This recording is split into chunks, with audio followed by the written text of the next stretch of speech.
নমস্কার, আবারও একটি নতুন ভিডিওতে সকলকে অনেক অনেক স্বাগত।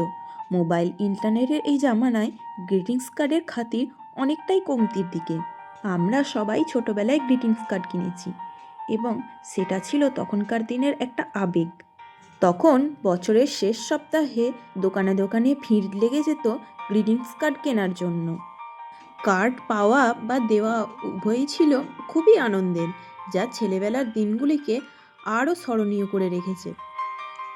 আমি তো ছোটোবেলায় কিছু বান্ধবীদের জন্য গ্রিটিংস কার্ড কিনতাম। তার মধ্যে সবচেয়ে সুন্দর গ্রিটিংস কার্ডটি আমি আমার প্রিয় বান্ধবীর জন্য সরিয়ে রাখতাম। ছেলেবেলার দিনগুলিতে গ্রিটিংস কার্ডের মূল্য ছিল অনেকখানি, কিন্তু এখন ইন্টারনেটের যুগে একটা এসএমএসই যথেষ্ট। তো ছোটোবেলার স্মৃতি মন্থন করে আমিও বানিয়ে ফেললাম হাতে তৈরি একটি গ্রিটিংস কার্ড। দুই পাখির কারিগরি থেকে সবাইকে জানাই হ্যাপি নিউ ইয়ার 2026। দেখা হচ্ছে নেক্সট কোনো ভিডিওতে, ততক্ষণের জন্য টাটা, বাই বাই।